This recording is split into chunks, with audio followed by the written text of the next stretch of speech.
All right, let's move over to our binge report. This is our binge report. We're talking about movies and TV shows we've been watching this week, what we've been keeping up with. It's part of our full episode every week. Yeah. So you know what we were watching for funsies. Yep. And if you want to watch anything. New recent stuff that's been coming out, especially for TV shows. Yeah. Make sure we're all caught up on that. You can hear our thoughts on other things besides our movie of the week. So, good time. Is this mine? Mm-hmm. So it's a good amount, actually, this week. I rewatched How to Train Your Dragon again, the live action one, because it's out on streaming now. Nice. Yeah, it's just such a great movie. Again, I know. I just hate the fact that people slam on a movie that is, they're like, oh, well, it's just a rinse and repeat of the animated one. But it's such a great rinse and repeat. The animated one, first of all, is a 5 out of 5 movie. Yeah. So why would you want them to do it any differently? That's so true. Right? What do you want them to do, right? Yeah. And then my second thing is, this warrants live action. It's dragons. Yeah. It's like Viking lore. Like, it's so cool in live action. That's something I always wanted from the animated movie, was to see some real dragons and stuff. No, yeah. So it's a 4.5 out of 5. Not a 5 out of 5 because it's a remake, but it is like a 5 And if it wasn't a remake, I would give it a 5 out of 5 because it's amazing. I think to your other point, it's also just done so well. Yeah. All the visuals are fantastic. They up the score. They make the score even louder in the first movie. And it does so good at staying true to the animation one. So it's like, you want it to stay true. And Mason Thames, speaking of our full movie. Yeah, he's Black one too. He's so good as Hiccup. Amazing as Hiccup. Yeah, he's a perfect Hiccup, actually. I wouldn't put anybody else in there. Same, actually. So I can't wait for How to Train Your Dragon 2. Spoiler alert, all of them. How to Train Your Dragon 2 is our favorite in the How to Train Your Dragon franchise. Yeah, that's true. Hot take. Yeah. That's what we like. We like that one more than the first That's true. We give them both 5 out of 5, so. Yeah. But yeah, we love How to Train Your Dragon 2. So yeah. Stoked for that. But anyways, yeah, love that movie. It's right around my top 10. I think it's 11 on the year. Yeah. So. I think it's my number 10, so. Yeah, it's right in there. We both saw a new horror movie that we had never seen before this week. Newer. Very highly talked about years ago. 2017, dang. It's called The Ritual. It came out on Netflix. It's a Netflix original. Back when Netflix used to actually shoot things on site and in real places rather than in just a big and not with just studio. Big actors with big budgets. Exactly. These are actors we don't know anything. I've never known any of these actors. This is the prime time of Netflix, my guy. Like, this is like that's true. Netflix content. They used to care. They used to care. This is a 4 out of 5 movie. I think it's super solid. I give it a 4 out of 5 as well. Oh, good. Yeah, I mean, the creature. So I like how the horror in this movie is more atmospheric horror for 90% of the film. It's very it's like the atmosphere of the film is just so gripping. That's how I feel when I go camping. It's really because they're going camping and hearing all these sounds, and that's how I feel when I go camping. Yeah, like in the dark, I'm like hearing sounds, and I'm like, that makes me scared. Yep. Yeah, no, for sure. And then being in the tent, seeing a shadow walk across, like except in my real life, there's no crazy demonic creatures actually doing that. But still, hopefully, if you made it out of that, I just get scared of a bear being like that. Oh, facts. Yeah, no, I think it's a good solid watch, especially for this month of October. You should check it out. Yes, if you want a good new or old horror movie to watch, I think The Ritual is a great film, great Netflix original. And yeah, then when the creature shows up at the end, like, I think it's so sick. Like, it's so well designed. It's designed very well. It looks super creepy. Scary. Yeah, a lot of suspense built up in there. It's great. Beautiful cinematography. It's not that hard to do that when you've got such a beautiful backdrop. But they picked the perfect place in Sweden, I think. Beautiful. Yeah, Sweden. Yeah. Makes you want to go. Because I genuinely started looking up, like, how do I find places near me that look like that? Yeah, honestly. But yeah, great. And then I rewatched Thunderbolts. So I'm trying to rewatch some of my top 10s of like the year. Well, I only saw it once when I was in theaters. Oh, really? Okay. Forgot you saw it once. So, dude, I've almost done it a third time because Kate wanted to watch it again too. But so I will have it logged a third time here in just a second. But same score, 4.5. Yeah, it's so good. Yeah, it's great. This is one of the best Marvel projects, not just in recent years, but in general. I think this is a top 15 Marvel project. It's so freaking good. One, I hate the fact that people think that this is like Disneyfied, emotional, mental illness exploration. Yeah. I don't think that's taken. I feel like this feels so separate from Disney Marvel movies. Genuinely. Yeah, I'm with you there. It doesn't feel the same at all. It's like like first reviews, I feel like praised that a lot, and then it was like once I had a theatrical run, everyone was like, "Oh, I'm kind of tired of like why has it got the mental health thing? That's kind of a weird thing to do." And so I was like, and I remember like George, love George, but I remember his complaint was that it felt like Disneyfied, like it didn't feel like it was real like mental health depth. And I'm like, this movie. Like, I'm like, it's not from a guy that struggled with mental health this whole life. Well, yeah, that and I feel like all of it hits. And I don't want it to be a full-on psychological mental health movie either. No, you know, so it's like got the good balance. It does, but also like it hits. Like it does so relatable. Yeah, great actors, great characters. And I have to say, I think Florence Pugh is one of the best actors in the MCU. So she is, yeah. Easily the best of Phase 4 characters. I think she gives one of the best female performances this year so far. Actually, she gives such a good performance. It'll obviously it's a superhero movie, so it won't get talked about. But she does such a great job. And then this movie finds a way to do all the characters so well. Really does. Even characters like Wyatt Russell's character, who I don't think he's one of the best actors out there, but wrote him good. Found a great way to do him well. So Thunderbolts is also in my top 10 on the year. All three. I love that. This is going to be a hot take, but all three of the comic book movies that have come out this year are in my top 10 on the year. Hey, they all were good. Go ahead and hit me with rocks. They all were good. Thunderbolts, Superman, Fantastic Four. This is one of the best years for comic book movies we have had in a while, in a long time. Probably the best year for comic book movies since Infinity War and Endgame. Just saying, it's an amazing year. Yeah. So nothing below 4.5 on those three movies. Yeah. And then I saw Him, which came out this year. Who? Was Him good? I would say he was not him. Where's Him? I'm just kidding. Who are you talking about? So this is that movie that Jordan Peele produced. It's like a friend of his, I think, that was directing it, but it's like a directorial debut, I think. Yeah. This movie's overhated, actually. I'm not in love with it, so I gave the movie a 3.5 out of 5, which may get me some hate. I know a lot of my mutuals were giving it like 1s and 1.5s. I genuinely, maybe it's because I'm a sports fanatic. I have been involved heavily in watching all sports my whole life. Sports are a big part of me. So maybe that just worked better for me, but I feel like people that love sports, I've seen give low scores on it. I don't know. I see the vision in this movie. I see the full vision. It makes sense to me. Does he do it great all the time? No. But is the vision there? Yes. There's lots of really cool scenes. The acting's great. The production's great. So there's lots of elements here that I think are great. Again, acting, production, like all of that I think is great. Story, I think, has its moments of greatness and then its moments of, I don't really care for that. But nothing that I was like hating on either. I think a lot of people hated on the third act. I think the third act does the cliche thing of being ballistic and crazy, like most of these types of movies, where they just go off the rails and go crazy. But was it like an annoying scene to me? No, like it's wild and it's fun. Yeah. So anyways, nothing that I like. It's not a movie I hate. In fact, I think it's right. I would put it right in the middle of movies I've seen this year. I think it's right around 45 out of 90. I think it's fine. And do I ever need to see like any sort of sequel to this? No. But is it a big swing by a director? I think so, and that's why I'll respect it. Anytime a director who's new takes a big swing with the movie and really tries to like go crazy, I feel like I'll give him props to that. Did you ever want to rewatch it? Or you're like, nah, I want some good. With the right crowd, like somebody who hadn't seen it before that wanted to, I think it's got wild enough stuff in it that I'd be like, yeah. But you yourself wouldn't be like, I wouldn't sit down myself and watch again, which is why it's a 3.5. Yeah. Movie, if it's a 4, it has to be rewatchable. Yeah. So cool. And then saw The Naked Gun, which we both saw. Saw it twice because I saw it by myself, and I was like, this would be a really funny movie to watch with a couple boys. Yeah. It's just super funny. This is I've always liked about watching it. Most outrageous movies and ideas for a universe ever. Like, it's just weird.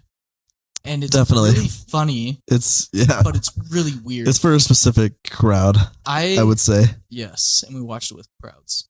No, I'm just kidding. So I went in blind. You went in blind.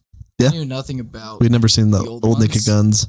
I guess that would have helped because going into this movie, Liam Neeson transforms from an actual little girl to a full-grown man, and I'm like, I was thankful I remember that in the trailers, so that wasn't shocking. Even in the trailers, I thought, okay, there's probably an explanation for that. Oh, really? No, it's like he actually like transforms from a little baby girl to like a Yeah, that's when you go, okay, logic is out the window. Yeah, and then you're like... Right away. In the first 20 minutes, because I'm brand new to this universe and the idea of nothing being serious, it took me a minute to hop on the train the first time I watched it. It's just a little too out there for me in moments that it takes a little bit to hop on. But once it gets going, and since it's consistent with its craziness, it becomes really funny. And I cannot deny the fact that I laughed out loud multiple times. Yeah. It's just, there's some really outrageous comedy. It's really funny. Liam Neeson is somehow perfect for this, even though he's not really... I know, right? It's crazy how he works. I think that's why it works, because you need somebody that is completely serious the whole movie. Yeah. Because the script is what's outrageous. Exactly. The acting is never outrageous. Someone taking it seriously, the most outrageous moments. Yes, yeah, exactly. That's always a fun. Yeah, and that's why this movie thing. works. Everybody's completely serious. Like the acting is never the outrageous part. It's the script. The story. Yeah. Like it's everything happening in every scene. It's just wild. It's a wild and to them, it's movie. normal. Yes. To us, we're like, that's the least normal thing I've ever seen. Yes, facts. So yeah, fun movie. I do think that even though I gave it a 3.5 out of 5, I do think it's one of the rare 3.5s that I'd be like, yeah, it's a fun comedy to watch. Like, I could watch that with a couple of people. So yeah. But it's also right in the middle on my year. It's around 45 out of 90 as well. Yeah. And then Black Phone 2. As far as TV shows go, I watched the biggest one I'll talk about is Task. It's the Mark Ruffalo one. It's finally ended. Oh yeah, that's right. Oh, you guys need to go watch Task. Man, show is so good. It's so freaking good. One of the best crime dramas recently. Acting is all very, very good, and I can't remember the guy's name. I never can, but the guy that we haven't seen much of ever. Yeah, he's gonna blow up. He's gonna be in so much stuff. He's so good in it. The main antagonist. The story writing is just fantastic. Mark Ruffalo's great. It's finally a good Mark Ruffalo role again. Good. Yeah, like it's such a good show. I'm just trying not to spoil anything, but it's just not, for me, it's not getting talked about enough. I'm not seeing enough people talk about it. You guys need to go watch this show.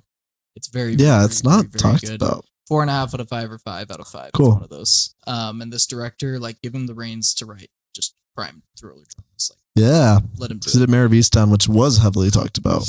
Yes. For some reason. But this one, not as much. So interesting. Yep. But I know everybody hyped that up and they got Emmys and stuff. So yeah, it'll get nominated for Emmys for sure. The show will. So, anyways, Chad Powers. Chad Powers is great. It's gonna be like a 4 out of 5 show. Like it's not shooting fun enough. 4.5 or a 5 out of 5 because it's not a show that's really serious. Yeah, but it's a good time. It's handling emotional stuff really, really well. It's telling a really good story. Cool. But it's just sticking to like its style, which is it's kind of a weird story about a guy who fakes being another person to be back on the map as a football quarterback, and it's great. I'm having so much fun with it. I look forward to the episode every week. Yeah, Glenn Powell's a great actor. He's so good, dude. Yeah. He's actually genuinely so good. Yep. So, anyways, check out Chad Powers 2 on Disney Hulu. When you get a chance, because I do think that's worth it, especially if you're a sports guy. If you're a Glenn Powell person, though, like I think you'd enjoy it too. Just So, I think that's it. That's it. All right. My binge report. Let's take a look. See. I think it's too much. I already talked about The Ritual with you. I saw, this is also a little older, but I saw a movie called Alone, which I'd never seen before. That's right, you did. So the group of people that talked about watching it, none of us had seen it, so that was funny. It was a first watch for everyone. You gave it like a... Give it a 3 out of 5. It's from 2020, I guess. What's it on? It was on Disney Plus. Oh. / Hulu, but Disney Plus. Yeah, it's a horror movie. It's like one of those easy to predict movies. It's like it's a kidnapping movie. Okay. So you can probably guess how that goes down. I mean, it's a woman who's moving to another city or whatever by herself. Her husband had died. And so she's moving and she has no kids or anything. She's just driving. And then this car starts following her. And this guy starts like kind of following her everywhere. And he's like, oh, hey, like, sorry that I cut you off earlier. And then she's like, okay. And drives away. And then he keeps following her.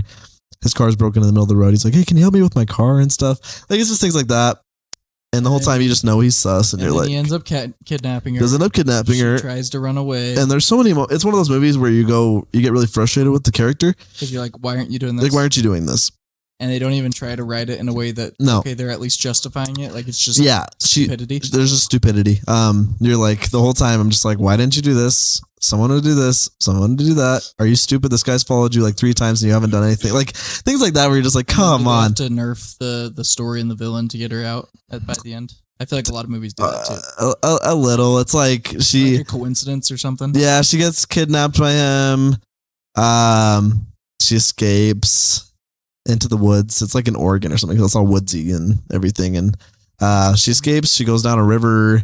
Finds like this one dude. So there's literally like 3 actors the whole movie. To be honest, there's like 3 actors. Which I do like movies like that. Yeah, she finds a hunter guy to help her, but then obviously the kidnapper somehow finds her again. Don't really know how. Finds them.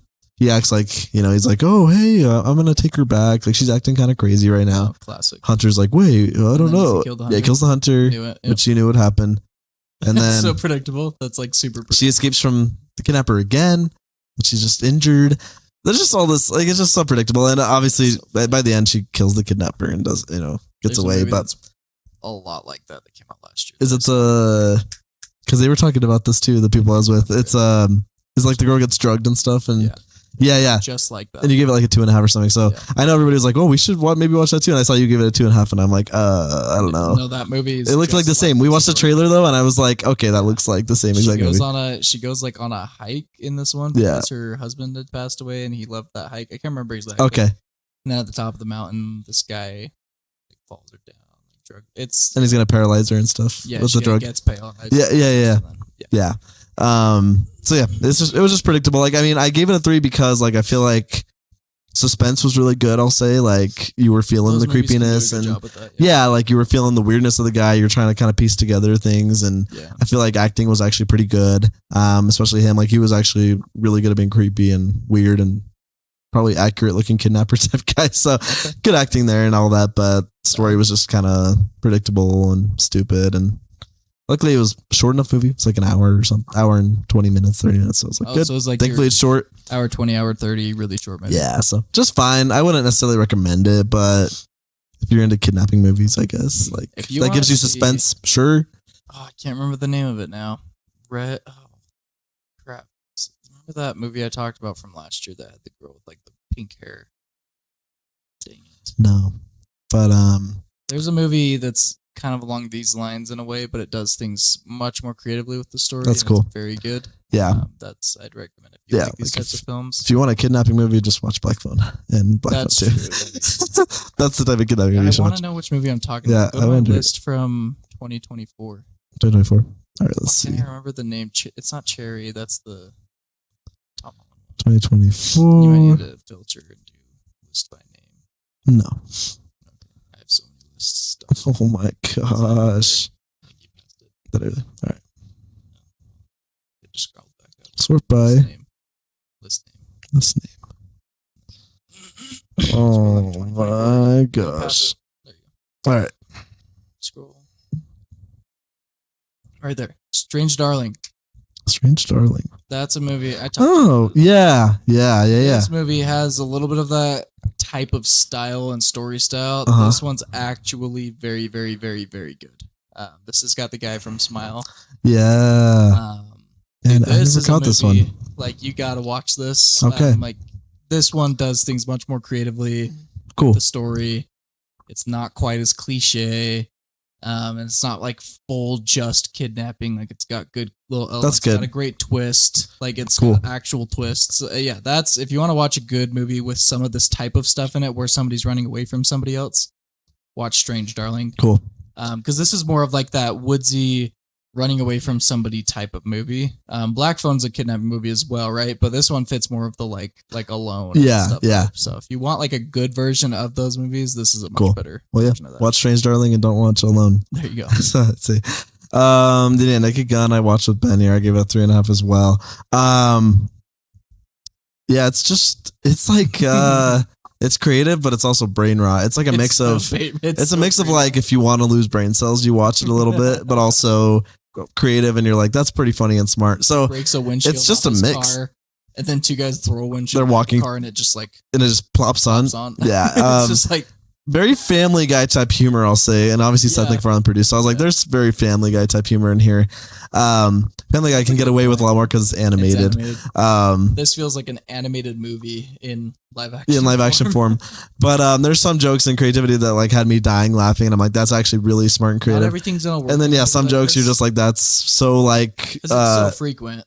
Yeah, you're like, that's so on the nose. That's so like not even creatively funny. That's just weird. Like things like that, So it's just a mix. That's why it's a mixed bag of 3.5. I think, it's a fun, solid comedy, but also, it's not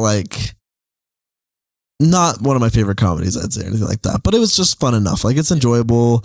You kind of do just have to turn off your brain. You don't expect to be good though. It's true. Like it could, it almost could seem like a movie you want to put on that like 1-star level, and then you see it and you're like, actually no, there's enough creativity and I think this is the best fun. Like this could be though. Like that is the best it could be. That any of even the originals are better than a 3.5. I agree with that. The originals could definitely not be better. I'd be shocked if they were. Doing stuff like this, there's just no way you can get better than.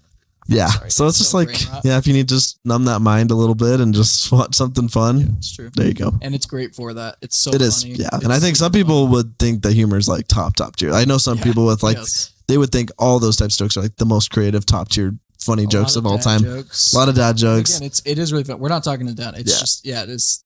It's so much of that. It's and like I'm glad it's consistent with it, but it doesn't mean it all works. So 2.5. Show wise. All I've seen is the first episode of Gen V season 2. I know it just finished actually, so I'm behind obviously, but I saw the first episode because I want to watch it before the boys' final season comes out, which I think is next year. And it's good so far. I mean, I like Gen V season 1 a lot actually. I feel like people did, right? Yeah, like they've just stayed consistent. It just wasn't that talked about, but everybody did like it. It just obviously isn't talked about like the boys because the boys is the boys. But it's going to be talking about the boys, bro. I know. But yeah, Gen V season 2 so far is good. Like I think it's gonna lead to some cool stuff, and I've seen some things that there's already connections it's having to the boys more than season 1 already did in the first episode. So I'm like, that's pretty cool. Like there's actually already cameos happening and stuff. That's cool. Whereas season 1 we barely got anything like that until like the end and stuff. So anyway, it was kind of whack because I have the last season of the boys I saw obviously came out like I think it was last year or something, and I haven't really looked into it since then. And then this season starts and I'm like, oh yeah. I was like, I forgot all this crap that happened in the last season of The Boys. I was like, that was actually huge stuff that happened. I was like, how'd that happen? I had to like rewatch scenes and stuff. And I'm like, oh, okay, I get it now. So yeah, things are just getting wild. And it's obviously going to be the last season of The Boys. It's a really cool idea though. Cause it's like, Gen V is a good idea. It's a great spinoff idea. Let's do something that's in that universe happening at the same time with more metahuman type characters. Yeah, and like a college kind of show with that, but then making it like, what if college kids were unhinged with powers? Yeah, exactly. But then mixed with like building the lore of the boys as well in its own way, which is really cool. I think that's and it just adds the lore a bunch. Like some of them went to that school back in their day, like all that. So it's cool and it adds to the political of it all and all that. So I like it. And it's really like actors are all great in it and it's so well written. So I still think it's a solid show. So we'll see how season 2 goes down when I finish it. But season 1 I loved, and season 2 episode 1 was really good. So that's great. That's it. Well, there's the end of our binge report and our full episode for the week. Next week's episode will be about Regretting You, and I think is it Springsteen? Yeah, Deliver Me from Nowhere. Yep. Yeah. So it'll be a 2 movie review next week. When we hop on, you'll get Regretting You, the new, I can't remember her name, Colleen Hoover, is that her name? Yeah, Colleen Hoover. The new Colleen Hoover book, which got Mason Thames in it. Yeah. Let's go. McKenna Grace, she's awesome. Awesome. I think I was about to say she's hot. And I said awesome. She's both. She is. She's from Young Sheldon. Yeah. Oh, cool. She's great in that. Like fantastic in that. But she's going to be awesome too. So 2 rising stars. You got Dave Franco in it as well. Oh, cool. Can't remember all the other characters, but yeah. Regretting You comes out this weekend, so go catch that, come back for our review, or wait for our review. And then also Bruce Springsteen. Biopic. What's it called? Remember? Deliver Me from Nowhere. Deliver Me from Nowhere. Jeremy Allen White. With one of our favorite actors, Jeremy Allen White. That's one of the best right now. So probably somebody who's going to get nominated for an Oscar for this performance from what everybody's saying. Yep. We will share our thoughts with you about that, though, on the episode next week. So, and I'm very critic about biopics, so get ready for that. We both are. Yeah, we're both. And let's see, because our favorite. There's a lot to critique in them. Biopic, right? As of right now, is Better Man, and I don't know if anything will come close to it. So that's true. It's just hard to tell a true story about a musician and get that close. It's true. Thank you for checking in. Subscribe, and we'll see you next week on The Movie